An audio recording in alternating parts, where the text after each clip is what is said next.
संच म्हणजे काय? तर संच म्हणजे ज्या समूहातील घटक अचूक व नेमकेपणाने सांगता येतात त्या समूहाला संच असे म्हणतात.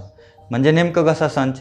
समजा तुम्हाला आठवड्यातील वार सांगायचे आहेत, तर आठवड्यातील वार म्हणलं की 7 वार आहेत. तुम्हाला फिक्स सांगता येतात, नेमकेपणाने सांगता येतात की 7 वार आहेत. आणि कोणते? सोमवार, मंगळवार, बुधवार, गुरुवार, शुक्रवार, शनिवार याप्रमाणे. म्हणजे ज्या समूहातील घटक आपल्याला फिक्स म्हणजे नेमकेपणाने सांगता येतात त्याला आपण संच म्हणतो. दुसरं काय म्हणता येईल आपल्याला? इंद्रधनुष्यातील कलर म्हणजे रंग, ते सुद्धा आपल्याला नेमकेपणाने सांगता येतात. या पद्धतीने आपल्याला इंद्रधनुष्यातील रंगही सांगता येतात. तसेच मग पुढे त्याच्यामधले आणखी काय घटक आहेत आपल्याला समजून घेण्यासाठी संच हा कसा लिहिला जातो? तर संचाचं नाव हे इंग्रजीच्या पहिल्या लिपीतील ABC कॅपिटल अक्षराने याप्रमाणे लिहिलं जातं. मग तुम्ही त्यामधलं A ते Z पैकी कुठलंही अक्षर आपण त्याच्यासाठी घेऊ शकतो. तसेच त्यामधील घटक दाखवण्यासाठी, संचातील घटक दाखवण्यासाठी इंग्रजीच्या दुसऱ्या लिपीतील म्हणजे स्मॉल लिपीतील अक्षरांचा वापर केला जातो. म्हणजे A ते Z पर्यंतच्या कुठल्याही एका अक्षराचा आपण वापर करू शकतो. मग ज्यावेळेस आपण संच लिहितो, संचातील घटक सांगतो, त्यामधील घटक कसे सांगितले जातात? समजा संच A मध्ये A हा घटक आहे, स्मॉल लिपीतला हा A घटक संच A मध्ये आहे, तर ते कसं दाखवलं जातं? तर A हा संच A चा घटक आहे याप्रमाणे दाखवलं जातं. तसेच A हा संच A चा घटक नाही हे याप्रमाणे, म्हणजे हेच चिन्ह फक्त त्याला आपण कट केलेलं आहे, एक तिरपी रेष ओढलेली आहे या पद्धतीने. म्हणजे ह्याचा अर्थ काय? तर A हा संच A चा घटक नाही. आणि याचा अर्थ काय? A हा संच A चा घटक आहे. पुढे संच लिहिण्याच्या 2 पद्धती आहेत. कोणत्या? एक पद्धत आहे यादी पद्धत आणि दुसरी आहे गुणधर्म पद्धत. तर यादी पद्धत म्हणजे काय असते? तर यादी पद्धतीमध्ये आपल्याला संचातील सर्व घटक हे महिरपी कंसामध्ये दाखवायचे असतात आणि त्याचं नाव आपण इंग्रजीतील कॅपिटल अक्षराने दाखवतो, बरोबर. आणि ते घटक आपण स्वल्प विरामाने वेगवेगळे दाखवतो. कशाने? स्वल्प विरामाने. आणि पूर्ण घटक हे आपण महिरपी कंसात लिहितो. त्याच्यामध्ये हा क्रम महत्त्वाचा नाही. तर काय आहे? तर या संचातील सर्व घटक दाखवणे हे खूप महत्त्वाचं आहे. मग हे क्रम मागं पुढं झाला तरी चालेल. म्हणजे आपण 8 पासून सुरुवात केलं, 8, 6, 2, 4 असं लिहिलं तरी चालेल. फक्त महत्त्वाचं काय आहे? तर सर्व घटक दाखवणे, क्रम महत्त्वाचा नाही. याला म्हणायचं यादी पद्धत. म्हणजेच दिलेल्या संचातील सर्व घटक इंग्रजीतील कॅपिटल अक्षराने नाव दाखवायचं, बरोबर चिन्ह लिहायचं, पुढं महिरूपी कंस लिहायचा आणि त्यामधील सर्व घटक त्या महिरूपी कंसामध्ये दाखवायचे. त्याच्यानंतर दुसरी संच लिहिण्याची पद्धत आहे गुणधर्म पद्धत. गुणधर्म पद्धत म्हणजे काय असते? तर त्यामध्ये दिलेल्या संचातील घटक लिहिताना आपल्याला कॅपिटल अक्षराने नाव दाखवावं लागतं. त्याच्यानंतर महिरूपी कंस काढायचा असतो आणि महिरूपी कंस काढल्यानंतर संचातील घटक एक इंग्रजीच्या दुसऱ्या लिपीतील अक्षराने, सर्वसाधारण अक्षराने दाखवायचा. म्हणजेच ABCD यापैकी कुठलं एक अक्षर घ्यायचं आणि त्याच्यापुढे एक उभी रेष ओढायची. आणि त्या उभे रेषेपुढे संचातील घटकांचा गुणधर्म लिहायचा. कळालं? म्हणजे गुणधर्म पद्धत लिहिताना आपण संचाचं नाव कॅपिटल अक्षराने लिहितो, त्यानंतर महिरूपी कंसामध्ये त्या घटक सर्वसाधारण चलाने दाखवायचं कुठल्याही एका. म्हणजे सर्वांचा गुणधर्म जो आहे तो गुणधर्म दाखवणारा घटक आपण एका चलाने दाखवायचं, त्याच्यापुढे उभी रेष लिहायची आणि उभ्या रेषेच्या पुढं त्या चलाचा गुणधर्म म्हणजेच त्या घटकाचा गुणधर्म लिहून दाखवायचा. याला म्हणतात गुणधर्म पद्धत. तर याच्यामध्ये काय काय पाहायचं आहे आपल्याला गुणधर्म पद्धतीमध्ये? तर ही जी उभी रेष आहे त्या उभ्या रेषेला असे आहे की म्हणतात. मग याचं वाचन कसं केलं जातं दुसऱ्या पद्धतीमध्ये म्हणजे गुणधर्म पद्धतीमध्ये? तर संच A चे घटक X असे आहेत की X हे 1 ते 10 मधील सम संख्या आहे. म्हणजे काय? ही उभी रेष म्हणजे असे आहे की. वाचन कसं करायचं? संच A चे घटक X असे आहेत की X हे 1 ते 10 मधील सम संख्या आहे. गुणधर्मामध्ये पद्धतीमध्येच वाचन करताना आपल्याला थोडं वेगळ्या पद्धतीने लिहावं लागतं, पण यादी पद्धतीमध्ये तसं काही नाही वेगळं. आपल्याला जसं दिसत आहे आपण तसं लिहू शकतो.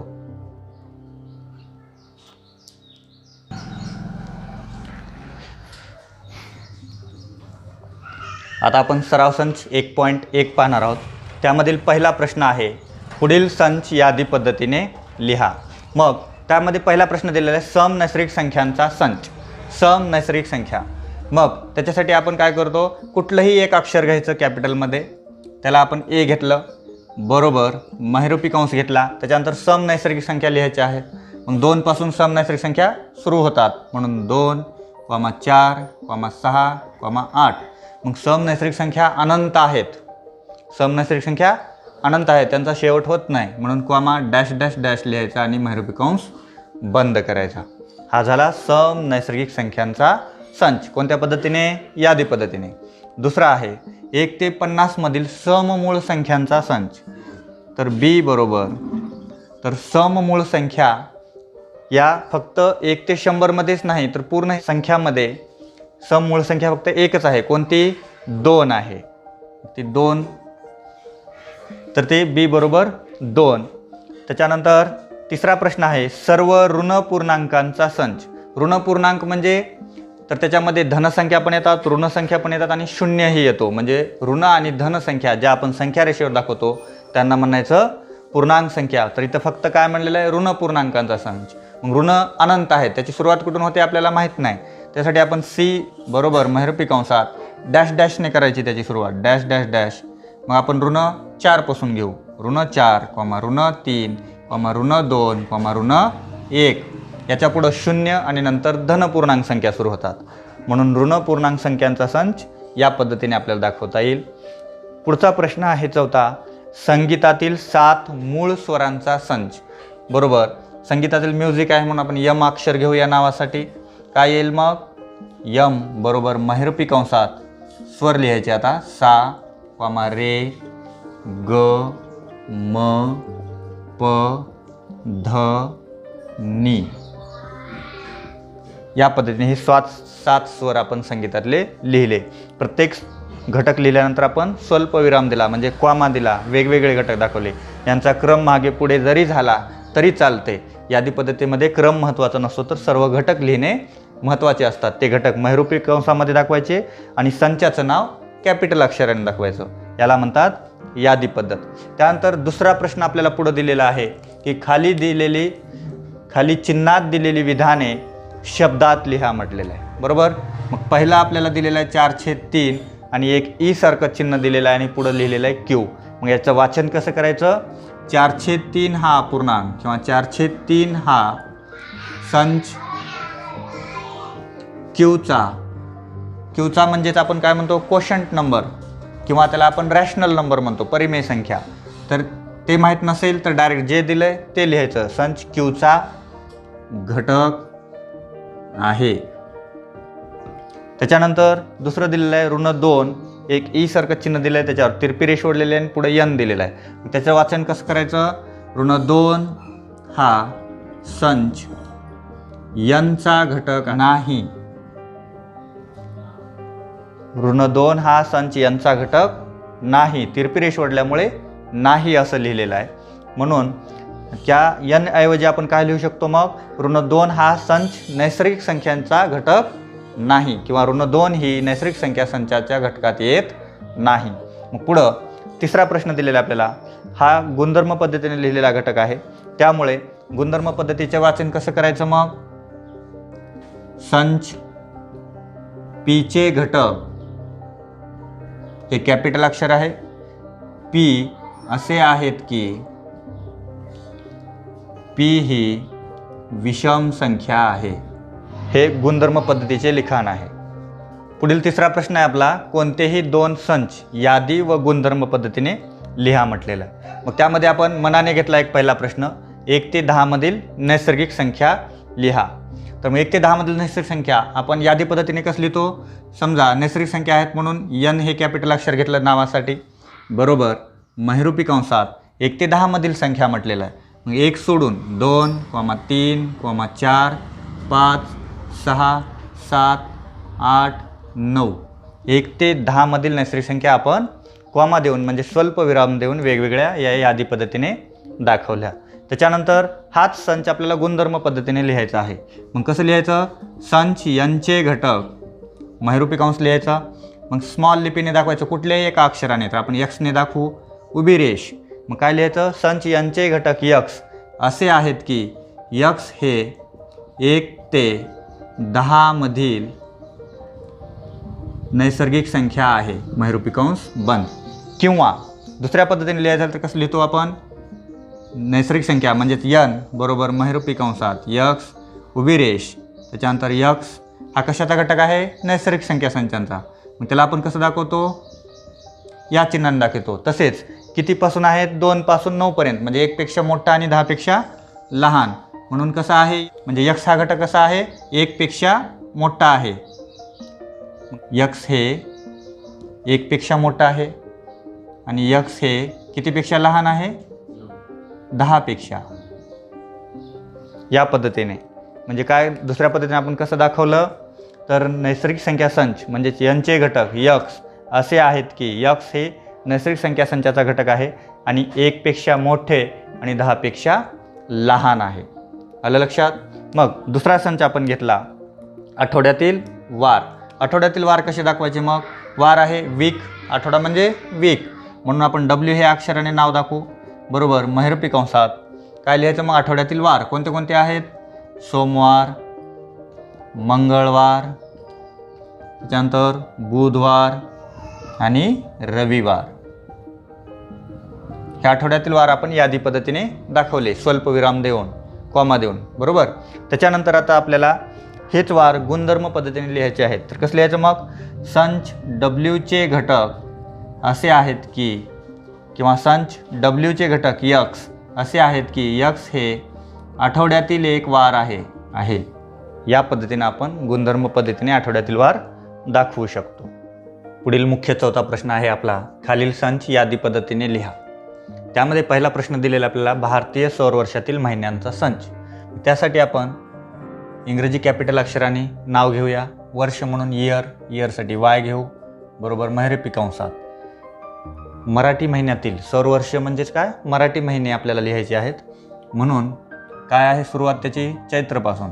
चैत्र, वैशाख, ज्येष्ठ, आषाढ, श्रावण, भाद्रपद, आश्विन, कार्तिक, मार्गशीर्ष, पौष, माघ, फाल्गुन. म्हणजे सौर वर्षामध्ये या 12 महिन्यांचा समावेश होतो. ते आपण यादी पद्धतीने लिहिलं. यांचा क्रमांक मागे पुढे झाला तरी चालतो, पण सर्व घटक येणे आवश्यक आहे. मग त्यामध्ये पुढील दुसरा प्रश्न आपल्याला दिलेला आहे, कॉम्प्लिमेंट या शब्दातील अक्षरांचा संच. शब्द आहे, वर्ड आहे, म्हणून W नाव घेऊ आपण त्याला. बरोबर, महिरूपी कंसामध्ये सर्व अक्षरे येणे महत्त्वाचं आहे, क्रम महत्त्वाचा नाही. त्यामुळे सुरुवात काय आहे? C, O, M, P, L, E, M. पण M आधीच आलेला आहे म्हणून घ्यायचं नाही, एकच वेळेस घ्यायचं. E आधीच आलेला आहे, N नंतर T. म्हणजेच क्रम महत्त्वाचा नाही आणि कुठलेही घटक डबल येता कामा नये. म्हणजे एकच वेळेस आपल्याला लिहायचं आहे आणि सर्व घटक येणे आवश्यक आहे. त्याच्यानंतर तिसरा प्रश्न दिलेला आपल्याला, मानवाच्या सर्व ज्ञानेंद्रियांचा संच. म्हणून ऑर्गन्स म्हणून O घेऊ. बरोबर, महिरूपी कंसामध्ये कान, नाक, त्वचा, डोळे आणि जीभ हे 5 ज्ञानेंद्रिय आहेत. त्याच्यानंतर पुढील चौथा प्रश्न आपल्याला दिलेला आहे, 1 ते 20 मधील सर्व मूळ संख्यांचा संच. संख्या आहेत म्हणून नंबर्स n घेऊया. बरोबर, महिरूपी कंसात 1 ते 20 मधील मूळ संख्या. मूळ कोणत्या आहेत? 2, 3, 5, 7, 11, 13, 17, 19 या 1 ते 20 मधील मूळ संख्यांचा संच आहे. त्याच्यानंतर पुढील 5वा प्रश्न दिलेला आहे आपल्याला, पृथ्वीवरील खंडांचा संच. तर त्यासाठी नाव घेऊया आपण A. बरोबर, आशिया, आफ्रिका, युरोप, उत्तर अमेरिका, दक्षिण अमेरिका, ऑस्ट्रेलिया आणि अंटार्क्टिका हे 7 खंड आहेत. म्हणजे या पद्धतीने आपल्याला पृथ्वीवरील 7 खंडांचा संच लिहिता येतो. पुढील मुख्य 5वा प्रश्न आहे, खालील संच गुणधर्म पद्धतीने लिहा. गुणधर्म पद्धतीने लिहायचं आहे. त्यामध्ये आपल्याला संच दिलेला आहे A. महिरूपी कंसात पूर्ण वर्गसंख्या दिल्या आहेत, 1 पासून 10 पर्यंतच्या वर्गसंख्या दिलेल्या आहेत. तर मग त्याला गुणधर्म पद्धतीने कसं लिहायचं? जशास तसं संचाचं नाव A. बरोबर, महिरपी कंसामध्ये या सर्व घटकांसाठी काहीतरी गृहीतक धरावं लागेल. आपण यक्स धरू, उभी रेष. त्याच्यानंतर आता आपल्याला गुणधर्म सांगायचा आहे. काय? संच एचे घटक यक्स असे आहेत की यक्स ही काय आहे? n वर्ग संख्या आहे, म्हणजेच नैसर्गिक संख्येचा वर्ग आहे. आणि n म्हणजेच या नैसर्गिक संख्या कशाचा घटक आहेत? नैसर्गिक संख्या संचाचा घटक आहेत. म्हणून n ही नैसर्गिक संख्या संचाचा घटक आहे. तसेच n काय आहे? 1 पासून 10 पर्यंतच्या संख्यांचा वर्ग आहे. म्हणून काय लिहायचं? n ही कशापेक्षा लहान आहे? 11 पेक्षा लहान आहे. म्हणजेच 11 पेक्षा लहान असणाऱ्या संख्यांचा हा संच आहे. यालाच आपण दुसऱ्या पद्धतीने कसं लिहू शकतो? ए बरोबर महिरपी कंसात संच एचे घटक यक्स असे आहेत की यक्स ही 1 ते 10 पर्यंतच्या संख्यांचा वर्ग आहे. या पद्धतीने सुद्धा आपण याला लिहू शकतो. यामध्ये पुढील दुसरा उपप्रश्न आहे. बी हा संच 6च्या पटीतील संख्यांचा संच आहे. तर त्याला कसं लिहायचं मग? बी बरोबर महिरपी कंसात यक्स हे घटक असे आहेत की यक्स बरोबर 6n म्हणजे 6च्या पटीतील, आणि n हा नैसर्गिक संख्या संचांचा घटक आहे. तसेच कितीपर्यंतच्या पटीत आहे हा? 8 पर्यंत. 6 8 48 म्हणजेच 9 पेक्षा लहान आहे. म्हणून n लहान आहे 9 पेक्षा. या पद्धतीने आपण लिहू शकतो. किंवा शब्दात लिहायचं झालं तर आपल्याला बी बरोबर महिरपी कंसात संच बीचे घटक यक्स असे आहेत की यक्स ही 6च्या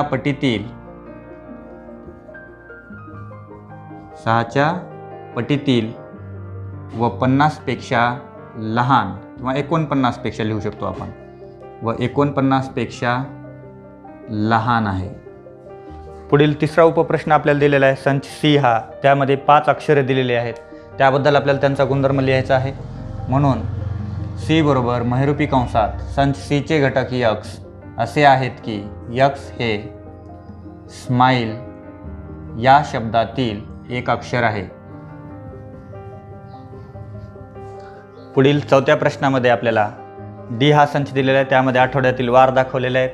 तोच आपल्याला गुणधर्म लिहायचा आहे. संच डीचे घटक, आता इथे आपण वाय चल घेऊ. त्याच्यासाठी संच डीचे घटक वाय असे आहेत की वाय हे आठवड्यातील एक वार आहे. पुढील 5वा उपप्रश्न आपल्याला दिलेला आहे. संच यक्स दिलेला आहे आणि त्याच्यामध्ये 3 अक्षरांचा समूह दिलेला आहे. म्हणून संच यक्सचे घटक आपण इथे ए घेऊया. संच एक्सचे घटक ए असे आहेत की ए हे 8, टी या 3 पैकी एका शब्दातील अक्षर आहे. या पद्धतीने आपण दिलेला संच गुणधर्म पद्धतीने लिहू शकतो. अशा प्रकारे आपला सराव संच 1.1 इथेच संपलेला आहे.